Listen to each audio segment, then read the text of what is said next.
Welcome to Dynamics of Dialogue, your one-stop shop for peace and love on the airwaves, a safe space for people of color and our allies. Join us every week as we have real dialogue with people going through real life. Your dynamic, your dialogue. Come get some.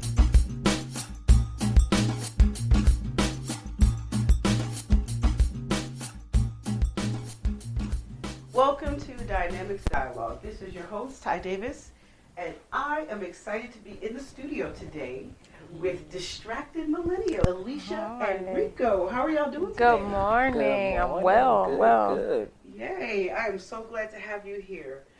This month, I invited you to be here because I am highlighting Millennial Entrepreneurs.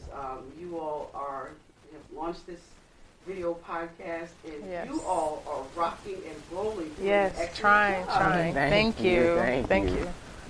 So let me talk to you first about what is your inspiration for doing this? Well, I feel like for me, my biggest inspiration for doing this was just to let people know that it's not always good and that it's okay to not be, a millionaire or married or whatever, and to also make sure that people older than us and younger than us understand, like, our age and, what we can or what we're going through at our current age and current stage, because a lot of times on social media, all you see is the good. Nobody really tells you about the bad and the struggles and things like that. So that was my biggest reason for launching this, was that we shared that part of it. Okay. And I guess for myself was, to kind of get rid of the misconception around who we are as a generation too. A lot of people down who we are would say we're distracted or say we don't have much going and, are lazy and things of that sort. So to kind of help, other generations understand that we have a lot going on and we are pioneers, and a lot of what is a lot of the things that, older generations are using and the younger generations are going to use is starting from us and with us. So definitely that was my inspiration, to try to get, again, change the misconception of who we are, for sure. Change the misconception, because you're right. A lot of people do say that millennials are just complete. Well, everybody's distracted. It's not just millennials. Right. But but it's always placed on like our age group, that 18 to 21 type of, like, they always say like, oh, you guys are always on your phone. You're not paying attention. You're not all of this. So it's just hard for us to. I think we just want to make that clear that, yes, we are distracted, but yes, we are getting things done as well. Absolutely. That's why listen, I've got, you all are I got 2 podcasters, millennial podcasters, coming on this month. The next group coming, I think it's next week. I have to look at my schedule. But I know in this month we have the Pussy Party Podcast. Have you heard of that? That's what I that have is? not. No, I have not. Woo! They're talking about, this is a really interesting podcast because they talk about, women's sexuality, which is really bold. Right. Because, women, our sexuality is suppressed. Yeah, so definitely. I lift that up, that, I think that there's a boldness and a courage that millennials have. You're not really worried about respectability politics, whereas a lot of people from my generation are still stuck in that whole respectability thing, and it's really oppressive. Right. It's really oppressive, and I love to see you all soar. I love to see you all fly. So talk to me about some of the things that you've got going on for your podcast. You can see that smile. Y'all can't see these smiles. You can't see these smiles, but... well, so far we're just working more so on getting our understanding across of who we are. The fact that we aren't the same as every bunch of millennials. Of course, we do have our tendencies like everyone else, but we're not the same. We're kind of going out and making sure we talk on those serious topics that a lot of us millennials are afraid to talk about sometimes, due to the fact that, again, we're unkind. Social media is not the friendliest place to be sometimes. So kind of touching on touchy subjects such as self-healing, relationships, co-parenting, and things like that. So far, that's all we're really doing, is trying to push some of those serious topics out, getting people comfortable with talking about certain things and connecting with us as millennials and being able to just be open on social media and on the internet in general and just be true to themselves and true to us because we're here to help also. And that is awesome. So do you all have plans for, well, let's go back to talk about the Healing Week, because I watched that. I watched a lot of your, I've read, of course, I follow you. Yeah, right. for sure. Thank you for engaging. Of course, because you all do. You bring up and you create space, and it's okay. And that's why I'm so transparent, because it's okay. People need to know how to connect. We have to feel and connect with our true selves, our authentic selves, so that we can connect with each other more closely. Right. So I think that's why it's beautiful. Healing Week for us was hard. It was trying for us because when we launched Healing Week, we scheduled it that week, a week in advance, and we scheduled it with our friend who unfortunately took his own life. And so the week we did Healing Week, it was supposed to feature him. And we took that really hard because we felt like maybe if we would have did Healing Week that week, before when we talked to him about it, then maybe we could have changed something. And it's not okay for us to blame ourselves. But we definitely took it hard. So that one Healing Week that we did ended up turning into a 2-week process. So that first week, it was just asking everyone else's opinion. Have you ever had suicidal thoughts? What stopped you from doing it? What are your ways of coping with that? And then week 2 was our transparency week, where we told people how we're feeling and that it wasn't easy for us. We just did the funeral. So it wasn't easy for us, but I feel like us doing that transparency and having other people pour into us during that time, I think that it helped us a lot with going through that. And we could just be open about it, and we got an outpour of support during it. And the amount of people who said that they had suicidal thoughts was alarming. Yeah.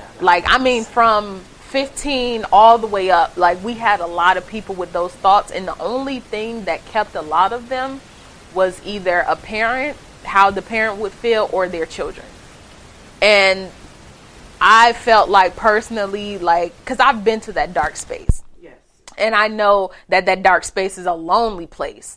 So to have that many people have been in that dark space, it was alarming, and we're working on things that will come out in a few months that we feel will help those situations. That is so good. I'm so glad you're doing that, and again, part of that is, maintaining the transparency. I've shared that I've had suicidal thoughts. It is just, understanding that the show that we just, the last show we recorded, we talked about trauma.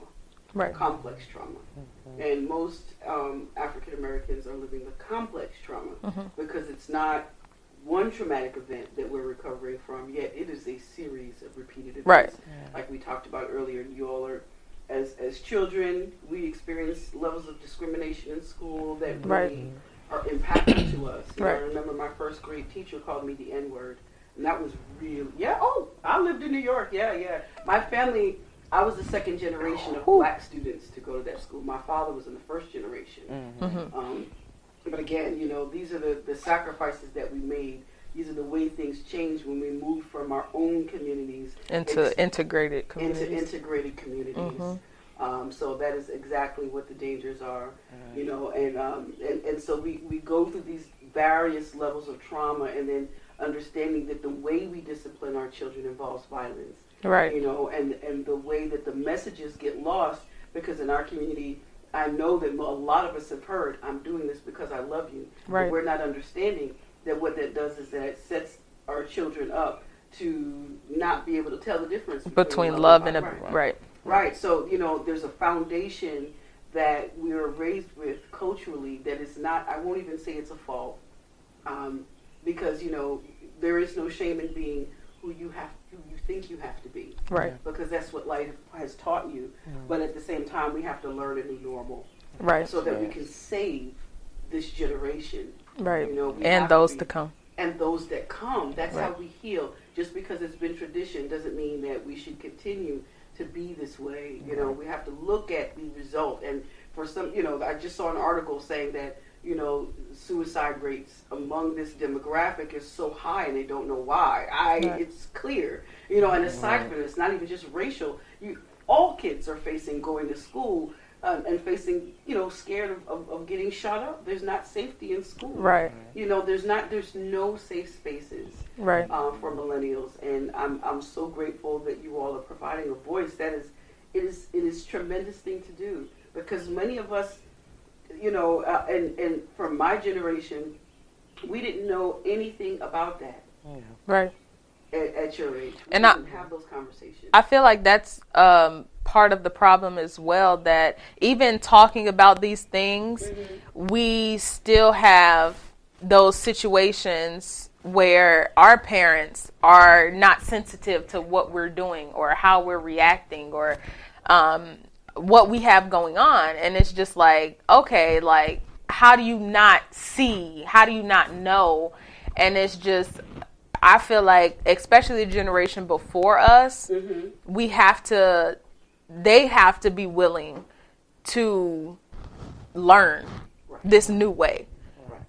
And the generation after us has to be adapting to this new way. Because quite honestly, like, I'm more afraid of a younger African American or younger white Caucasian individual than I am anybody else, because they're reckless. But I feel like they're reckless because they don't know. I think it goes deeper than that. I think part of it is they don't know, and I think the other part of that is not being able to see value in themselves. Correct. I hate using the word terrorist, because really these people from the Middle East, there's a reason why they're that way, right? Right. So you know, when people are living under trauma in a war type zone, and when I say that to make the correlation, because one of the things we don't understand is that growing up in the hood, that is hood trauma, what traumatic, we call it slang, but really it is like when you're growing up where you have to be constantly hypervigilant about your surroundings. That is the same thing as living in a war zone. You're in a state of constant crisis. So it puts people in a constant state of now. Now. They can't see themselves in the future. So what we have is this new generation of young person who cannot see themselves in the future. Because all of these options are just diminished. They're being chopped away consistently. You know, and so when you show people that they don't have any value, they don't have anything to lose. I don't think that that's just a now thing, or I don't feel like that's I feel like that's a across the board thing, because when I was younger, I had you can ask Ricardo, I tell him every birthday is a blessing. I never planned on being older than 19. So everything else is a bonus for me. So I just have to pause and hold space for that. You didn't plan on being older than 19? No, I had no vision past 19. I didn't have room for college or being an entrepreneur or anything. Like, in the beginning, I had plans on, when I was freshman year of high school, I had my entire life plan. I was going to marry this guy, and we were going to do this, and all this. I was going to go to this school, he was going to go to that school, but then we broke up. And my family life was terrible. So this was my life, and then we broke up, and it was a downward spiral from there. So after that, I had no plans after 19. Because everything just fell apart in front of you so early. Yeah, nothing more. After 19, I was just like, okay, well, I graduated high school. I did what my parents want me to do. That's enough. Yeah. And that's the thing and we're talking about an entire generation of young person that this is the experience. That's where the real tragedy is. And I thank you for sharing that. I'm glad that you found your purpose. Yeah. I think finding purpose is part of what sustains us. Yes, definitely. When you find purpose, then you can see yourself in the future. Yes. Yeah. Even, I feel like this is my bonus life. Like, I always knew that I wanted to help people because of my life growing up. But, I mean, when your parents don't have money, you know, you come from a broken home, things like that, like, college is not accessible because school wasn't on the top of your to-do list. So you're either paying out of pocket or you're getting student loans that you have to pay back. So I had no desire to do any of that. So after my attempt, the second one anyway, I realized that one of my coworkers called me in the interim, and she said, "Listen, I don't know what you're going through. I can't tell you I know how you feel, but I'm here if you want to talk." And we ended up talking for 2 hours, and I had drove to Lake Lanier, and I was going to drive off the dock. And when she talked to me for 2 hours. First hour, I still sat there contemplating that once I just wish you would hurry up talking so I can still finish. And she ended up talking to me for 2 hours. So the second hour was my drive back home.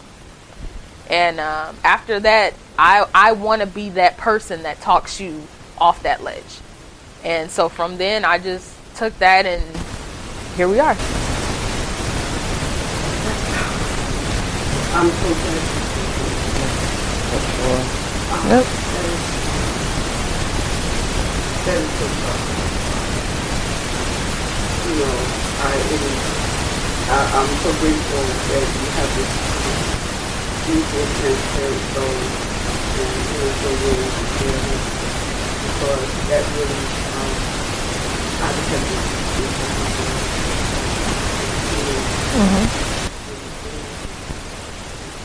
Yep, same. Knowing, what would happen, how would you feel? Yep. How would you feel if something happened? I don't think that I would be able to do it. I don't think and part of the struggle with being suicidal is being able to find that value. There were times when he was the only reason that kept me, and then times where, we were separate and things weren't going well. I had to find a reason for myself. Right. And I think that's the reason why it's still so very important. It's extremely important. And so I feel like, again, a little bit of what we're doing is very important because it creates that space for us to open up and talk about situations like that. Because, even my attempt was called an act. It was called a call for attention, in other words, and things of the sort. So that's what happens. Like, people downplay it. Yeah, downplay the situation. Mm-hmm. It was my own family, so it was just, I rarely ever talk about the situation, although it was very life-changing for me. I don't talk about it because, again, the backlash that I got for even trying to do something of the sort. And so, again, I feel like this is just very vital because people don't understand, that even if it is a call for attention, it's still something that was, acted upon. Like, you can't deny that part at all, that this person had those thoughts. And who's to say that that call for attention won't get worse and try to do it again because they never found that safe space to talk about it. Mm-hmm. So I definitely feel like, what we're doing is very powerful. I won't really open up too much about the situation, but, later on in life maybe. But it's just it's vital. It's vital for us, our older generations. We have our avid follower who's like always on our Facebook page, who's, she's opening up about definitely everything. She's from an older generation above us, and she uses this opportunity now because, apparently, obviously they didn't have social media back then and things to open up like that. So she's so transparent with who she is. She's posting on our page all the She time. reposts us all the all the time. time. She did our entire healing week with us. Yes, and it's like you can tell she never had that opportunity, so she's using this now to clear her energy with her ex-husband. Right. And see how beautiful that is, because what this does is it creates that bridge between these generations. Mm-hmm. Because and that's why people find it so brave, and that's why I really wanted you all to come on the show, because what you're doing is powerful. Yeah. You're creating connections. You are being intentional about what you're doing. You're creating space for people in your generation to talk about these suicidal thoughts. Right. And when you do that, people will come. Yeah. It's important to talk about it. Like Rico said, he doesn't really open up about it. Mm-hmm. I know, because that's my best friend, but I think that it's important not only to talk, but to actually listen. And listen, not just hear me, but listen to what I'm saying. You don't get to decide that my cry for help is just attention seeking. You don't get to decide how what you did impacted me. Right. You don't get to decide that this is my life and my truth. And you get to tell your side the way you see it. Right. So like he said, he doesn't really talk about it. My family, up until... when did I post that? My birthday? Up until my 26th birthday, I posted, I told them, because I always tell my family, like, yo, this is such a blessing. And they don't know why I say that. So on my 26th birthday, I was completely transparent. And I posted this really long, and I just spilled it. Like, I am recovering from depression. I am certified clinically diagnosed bipolar. I have attempted suicide multiple times, and I am still here, and I have a purpose, and it's not just my son. So when I posted it, it's like you see it and then you ignore it. My stepmom did reach out and say, I'm so glad that you found your purpose and you're still here with us. But my parents don't know to the extent of what this was for me. They don't know where, when it happened, how it happened, why I decided, we haven't talked about it. Even though you've seen this, we still don't talk about it. And I guess because you feel I'm in a better place now, but healing is a constant battle. You don't just wake up one morning and say, you know what, I meditated last night, I'm good. I'm great. Listen, I'm telling you, what you're saying is so powerful, and it just makes my heart so full. Because I wish I had that understanding in my 20s. I didn't get that understanding until I was in my 40s. Yeah. And it is everything you're saying. It's the reason why it's so critically important for us to listen to our children. When my son told me that there were things, that I did, I had to listen. Right. It's... people are losing their relationships, losing families, walking away, and some of us are losing loved ones permanently as a result. And I feel like if love should conquer your fear of looking at yourself. Yep. Love can. And to me, this process of healing has taught me, I used to hear people talk about how love conquers all, and love, you can't conquer hate with hate. You can only conquer hate with love. And right. That is just total BS. Yep.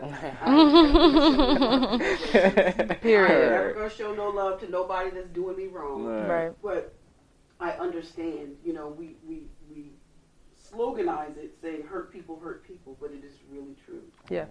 It is really true. And dishing that hurt back out, ignoring the hurt exists, that doesn't help. It makes the problem worse. Yep.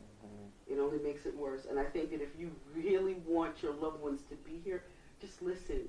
Just listen. Open up your heart. Open up your mind. Your ears. And your ears. There's nothing more important. You all are our future. You all are our future, and we have to allow that space for you to be who you're going to be. Mm-hmm. I think culturally we've had this way of really steering who we think people should be, because collectively we've been monitored, right? Collectively, if when black people commit crimes, it's black on black crime. There's no other term. There's no white on white crime. There's no such thing. Nobody has a term. White on white crime, Latino on Latino crime. Right. None of that exists. It's only the focus is so heavy on us. So if one of us does something, all it's of us. everybody. Yep. And it's this horrible tragedy that just stays with the whole race as a whole. Right, so there's that. That's why there's the pressure to be this way, but at the same time, we're stunting, we're preventing each other from growing, from expanding, and that's what I meant earlier when I talked about in my book. We think that it's love, but it's really a wounded version of love, and and we're setting our children up to fail. Right. If we don't open up that space. Yeah. I'm so excited that you all are doing so many wonderful, wonderful things. Thank you so much. Yeah. Thank you so much. And it's, as I talked earlier about how it's so important for us to, get other generations, but I think it is very important for ours alone too, because we lack a lot of communication within just ourselves. There's a lot of disconnect within ourselves to say that you have two other, millennial podcasters coming on the show. It's like, I would love to meet them, because we were just saying how we don't feel like there's too many people in our age group doing things of this sort and creating spaces like this, because we're totally judgmental. We're totally prideful. We act like we know it all sometimes, and we don't feel like we need to reach out all the time. So just in our generation alone, there's a lot of disconnect, because everyone's kind of like this crabs in a barrel mentality, especially in our culture also, with us being black people and us being so targeted. I feel like they divide us a lot, and so I just, again, like you said, I just feel like it's very powerful for us to do this, even for our generation, because, again, there's a lot of us that are lost. There's a lot of us that really don't understand, and things that they can learn and put out there. Yeah. To piggyback off of what you said, I feel like it's important for our generation, not because we're targeted or lost or anything like that. I feel like we're being programmed. Yeah. Because social media tells us what we need to look like, what we need to dress like, who we need to be, and all of this. So when it comes to that point where it's time to go to the club, and you see this girl on Instagram, she got all these likes, but she wearing these jeans with her butt out. You know what I'm saying? So I gotta go get me a pair of jeans with my butt out so I can get all these likes on Instagram. You know what I'm saying? There's people who I'm laughing because I know this personally, but there's people who live their life on Instagram as if they're this person. They have it all together and they're happy, but as soon as they turn their phone off, lock their screen, they're miserable. And I know this person personally. Why do you do that? Why do you feel like you need to keep up this facade? If you're not happy, scream that from the mountaintops. Well, again, because we haven't created space for it in our culture, right? Because we make everything about it, not your true self, a negative. We even when you're in your feelings, right? We're human beings. Feeling, human emotion. Get out your bag. Right. Oh, get out your bag. You always in your feelings. Always in your feelings. Well, you're supposed, you're a human being. You're supposed to be able, but we restrict each other as an entire culture. Right. Really, American culture is like that. We're restricted from really expressing, and people say when you talk about things like that on social media, "Ooh, she's oversharing. That's TMI. That's too much. She emotional. She emotional all the time. She doing too much." Yeah, definitely. Yeah, and I can't even lie. Like, I'm guilty of it. I'll read somebody's stuff. I'll be like, "Oh my god, girl!" And it's just like, and maybe you don't have anybody else to talk to. Maybe social media is your platform to do that. You know. So, but I'm guilty of it. Even in my line of work, like sometimes I'm like, okay, girl, you attention seeking, stop it. And I scroll right past it, but that's just our generation. We were actually having a conversation last night about what type of world do we live in where being nice is like too much. Yeah. Like there's like people who come, they'll open the door, thank you. Or a guy approaches you, I really like your dress. We like, boy, get out my face. Like, you're being nice, and we're over here like, oh, you doing too much. And it's like you said, it's a part of programming. Now we have to realize, right, particularly for women, particularly for women in American culture, and I really not just American culture. I think it's really all over. Men are the hunters, right? And so from the time we start getting curves when we're, I remember being 12 and 13 years old and having grown men talk about my body, walking down the street with my mother, and a grown man is saying something to me, or even saying something to my mother about my body.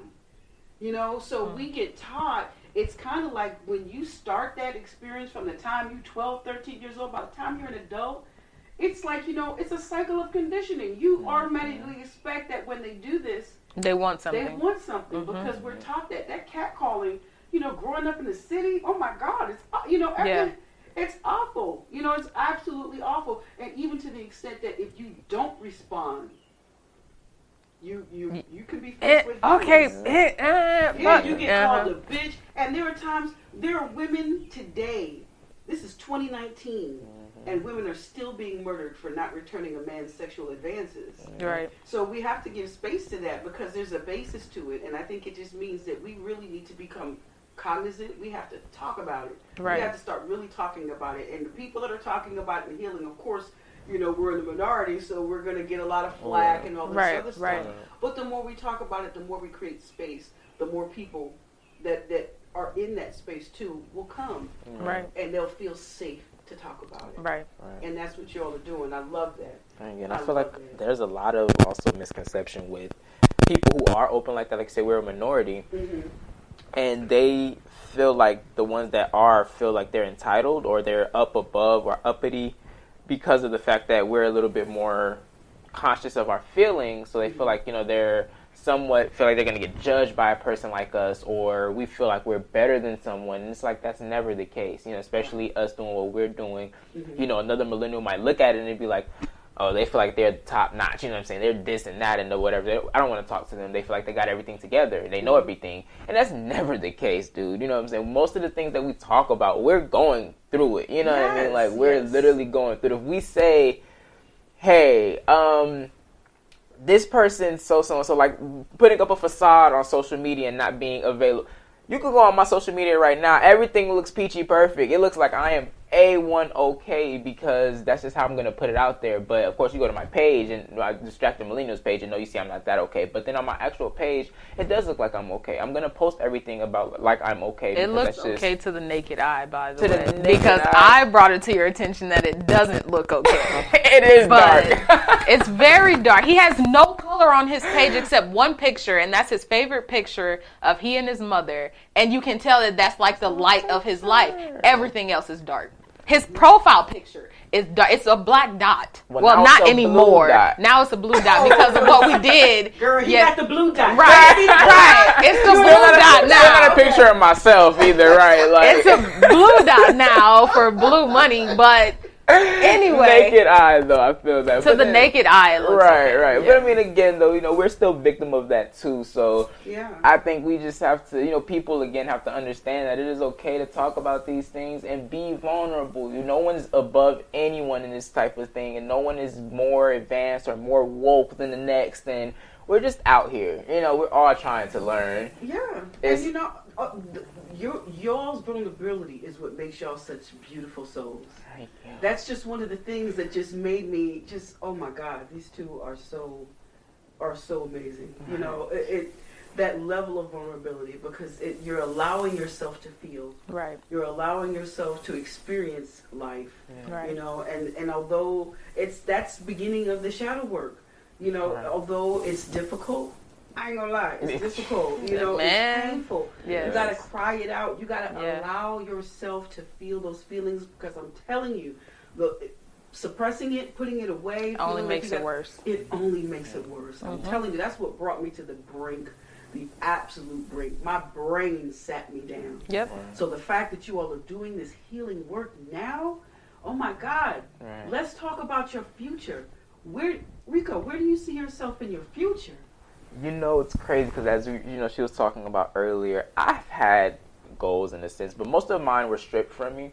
So now, to be honest, I've always said I wanted to somewhat be, in a way, a politician. I've always wanted to own my own civilization, or at least be a part of raising a society where my kids are organization. Yeah, it's like they're good. I know that they're protected when they go out in society. They're not discriminated against. They're not, things of that sort. And I wanted to be a part of that. I wanted to make sure that they see colored people on their TV, which we're getting now in America, but still a little tainted. You know how that goes. So I wanted them to just make sure, like, hey, you're black, you're beautiful, and I don't want anybody telling you anything different. I don't want anything like that. So I've always wanted to kind of get into marketing and politics and just make sure that my child sees that they're able, not just my child, of course, but, all kids growing up, that they're able to see that, hey, you can grow out here. And I think, this podcast alone is, the broadcast of the video live is very powerful for that, because it's like I'm able to tell not just my children, other people too, like, we're good. We got this. You can do whatever it is that you feel like you need to do, colored or not.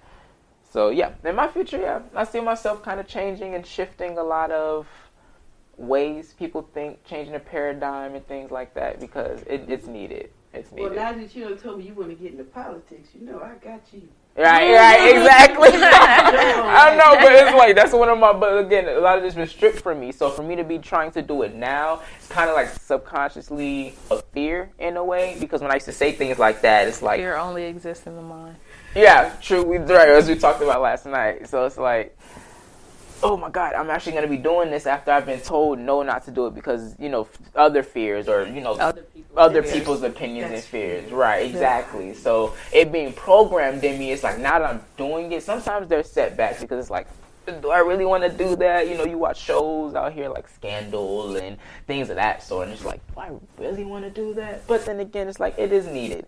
It is needed, and just know that lots of things, you'll never grow inside of your comfort zone. Period. Yeah. You'll be scared when you grow, but do it anyway. Right. Do it scared. Yeah. Right. And you'll still get through it. And the other thing is, I understand why making mistakes, that fear is so strong, because for us in our culture, mistakes could cost us our life, right? Period. Being in the wrong place, just really things that could be your life still. Yep. But again, when we can't allow our lives to be ruled by that fear, right? Live your best life, right? You keep that in mind. Aliesha, what do you see for your future, sis?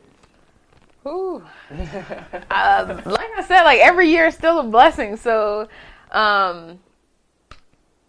right now, I feel like probably, I'm 26, in the next 3 years, this podcast will take off. My nonprofit organization will take off. And we'll be changing the dynamic of a lot of stuff in the next 3 years, and we'll be moving mountains for those to come. Yes. 30, I will be out of the country. 30, I'll be moving abroad. And these are my goals anyway. I'll be moving abroad and starting. To where? I'm thinking either Australia or Brazil, because Australia is still kind of segregated a little bit with the dark. Segregated, they racist as hell. Yeah, but against Aboriginal people. Yeah. When you're American, you're Black American, it's not the same. But when you go over there, it's literally the Aboriginal people, the darker tone Australians, who are literally living the same way Black Americans here are living. They're poor. Their jobs are discriminated against. So I want to go somewhere like there, or Brazil, Rio de Janeiro, somewhere that's not particularly for us. And I want to go and I want to redesign it. I want to do what I'm doing here over there. Yep. That's my goal, is to do what I'm doing here over there. Okay, so I want to talk to you about Irene, your nonprofit. Yes. Well, Irene is my great-grandmother, and the name came from actually her funeral. We were sitting there, and it just, manifested. Mm-hmm. And she used to always have a saying that everyone needs encouragement. And magically, that's her name. So I turned it into a nonprofit organization. I realized everyone needs encouragement. Our colors are purple and white, because purple is like, Purple Heart survivors. You've been through some things, but you're washing it off, and you're keeping it going. So Irene is going to be an umbrella of everything. I want to do summer camps for people who can't afford them. I want to do cooking classes, low budget, healthy meals. We want to do trade schools for people who feel like college may not be for them or they can't afford it. Oh man, we want to do so much. What else? Fundraisers. We have so much in the works, and it's just gonna be more than I can imagine. Well, I would be so happy to help you with that. Because I've, being one thing I can say is being in a sorority, I've that really fostered my love of community service. So I've got a lot of years experience with mentoring and structuring programs and all of that stuff. And I think that it's really responsibility of those individuals who have that know-how to assist the other individuals in the community. I think that's really, to me, I mean, regardless of what's in the Constitution, forget the Constitution, as Black people, that it should really be our priority. That should be once one of us figure it out, we have to come back. At least write a paper. How-to manual or something. So I believe in that. Listen, I want to wrap up, but y'all lifted my heart so much today. Thank you. I know y'all are going through so much, and it's so heavy. You wouldn't even be able to tell that y'all just laid a friend to rest yesterday. But I think that you all are two powerful and amazing young people. Before we go, I just want to ask y'all really briefly, do you have any message that you want to share with the people? Aliesha? My message to share with the people would be to feel your way through everything and reach out to those who hurt you and be transparent about it. That your only way to heal is to be open about it. And your healing begins when you speak your truth. Yes. No one can tell your story but you. Yes. Rico? My message would be to just be strong. In a world where you're programmed to be weak, be strong, be vigilant in every action that you take, feel your way through, again, repeating that part, feel everything. And tune into Dynamics of Dialogue every Sunday. 3 p.m.? 3 p.m. 3 p.m. At what time? When can they find? Give out your social media. All right, so we are on Instagram at dmbrand.live. Yes. And we go live every Saturday at noon. Yes.